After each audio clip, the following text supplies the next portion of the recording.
I have an update on the gym date with my Hinge match. Well, things went 0 to 100 like real fast. And there were a lot of red flags that I tried to ignore. I tried. Number 1, he loves a modest woman. Okay, that's fine. And I tried to justify this because like I'm fairly modest. Like I don't go crazy or nothing. So I was like, okay, well that's not really gonna be a problem ever. But I bought some swim bottoms and he told me that if I wore those out that it would be unloyal because they had a string on the side and it could potentially come undone and that would be unloyal. I also would not be able to wear like the bikini tops that are like the triangles. Like it would have to be covered, no side boob at all. Very unloyal.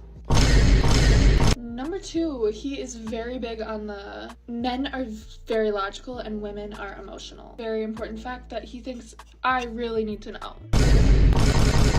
I believe we're on red flag number 3. So this one is anytime I would have a different opinion than his, he would tell me that it was wrong and that everything that he's saying is just facts. I'm just speaking facts. Literally, he told me that eating disorders were not real. That's not true. What I'm saying is true. Like, I'm speaking facts. And, like, you're emotional.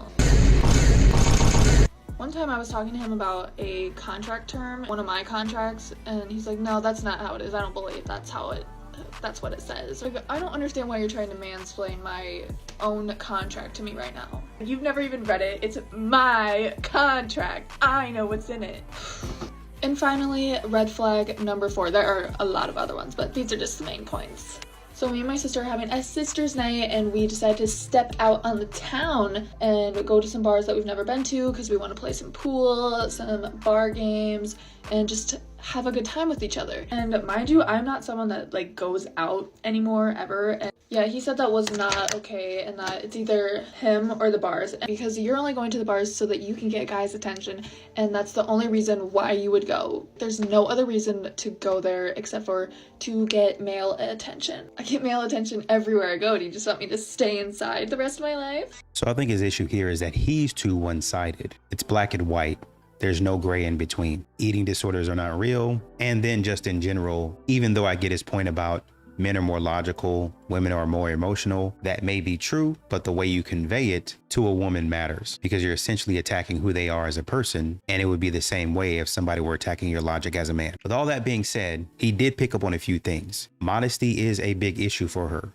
If you go to her Instagram or her TikTok, she does have her behind in the photo on purpose. Also, twerking videos, as well as for some reason, you want your chest to show because why? When you could easily wear what he was asking you to wear and still look presentable. It's not like he told you to wear a sheet. This happened yesterday and I was really excited. We had been texting for about a week, like nonstop, having really good conversations.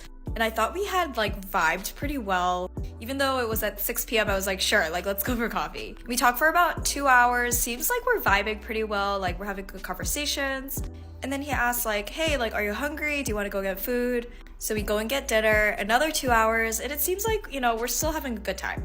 It was a 4-hour date. At the end of the day, he walks me to my car, you know, says, text me when you get home. So I go home and text him. I was like, hey, I made it home safely. You know, thanks for coffee and dinner. And he's like, yeah, glad you got home safely. And then no response. And I was like, okay, maybe, you know, it was pretty late, so maybe he's sleeping. And I go on a Hinge because I'm responding to some of the other messages that I've been having with some of the other guys. I was like, this guy, I think, unmatched me right away. Then I go to scroll some other profiles and I think about the 4th or 5th one, like his was there. And I was like, that's weird because if we unmatched, then like, I don't think I would be able to see his profile anymore. So he probably had deleted his profile and then re-downloaded it, but I was confused. I was like, what? Anyways, I was sitting there in my bed last night thinking about all of this. I was like so confused. So the thing was like I wasn't fully 100% really into him necessarily, but I was willing to go on a couple more dates just to see how it goes. And this is the thing. This is what throws me off. During the date, he was like, oh, I'll save this conversation for next time, you know, later on. So in my mind, it was like, oh, he wants to go on more dates. But boy, was I wrong.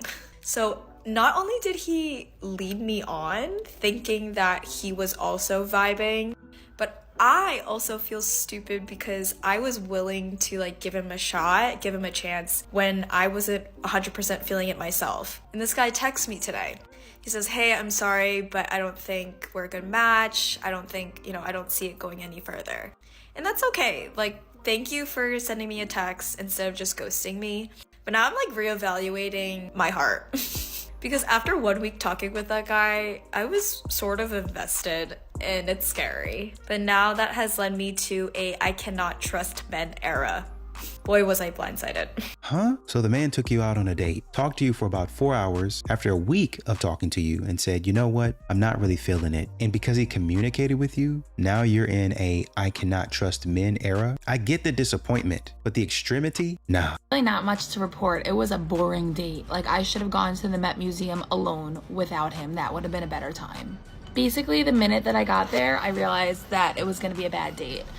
He was just so boring. He was giving me nothing. I tried to ask him about himself. He would give me one word answers and then not reciprocate and ask me back. We're both Jewish. I ask where he's from, meaning like, where is your family from? He says Long Island. Okay, before that, the Bronx. What about before that? The Bronx. Your family came over on the Mayflower? And then he tells me, oh no, I'm 3rd generation German. My whole entire bloodline is German. We're all from Germany. That's not the Bronx. Then we saw some artwork about the Lower East Side and he's like, that's where my family's from. No, they're from the Bronx, I thought. He also had the weirdest art commentary. Oh, this ancient Mesopotamian bowl looks like it broke recently. Recently? Like an intern in the museum broke it last week? What? I kept on taking pictures of the artwork so I could check the time on my phone. At the end, I was like, I have to get ready for a friend's birthday dinner. We walked out of the Met and I did not even offer to stay in touch. I gave him a hug and left. The lesson is I don't need to say yes to every guy who asks me out. Sounds like somebody needs a history lesson on the Holocaust. So it sounds like maybe he wasn't listening and wasn't enjoying himself that much either. But if he's 3rd generation Jewish, my family's from Germany. 1st generation, we stayed in the Bronx. 2nd generation, 3rd generation, we ended up in Long Island. It's pretty simple once you actually think about it. And even though it was a dry date, I think this next clip will show you why I say her attitude was terrible going into the date. Get ready with me to go on a date that I do not want to even be going on. Don't even know what he looks like because he only has like group photos or pictures that look outdated on his profile. But he asked me out and I didn't have the heart to say I only matched with him because I was bored. So I'm going on this date. Recently, I go into dates with literally 0 expectations. I don't think I'm meeting the love of my life. I am just bored and lonely. Depressing to acknowledge, but I don't even know anything about this man. Usually I like to chat with him before I agree to go on a date with them, but he responded to one of my prompts, like literally asking me out on a date, and I just like didn't even have the patience to be like, we should chit chat first. Like, okay, fine, you could take me on a date, sure. I don't have plans that day anyway. We're just going to a museum and then one of us can ghost the other. You know how it works. I'm not doing anything special with my makeup right now. I think you get the point. Lady, you can't get mad at the man for being dry and you walked into the date with a terrible attitude and you didn't even want to be there. You're talking like you did him a favor and you didn't even want to be by yourself in the first place. Modern women logic. But of course, that is just my opinion. Till the next video, I'm out.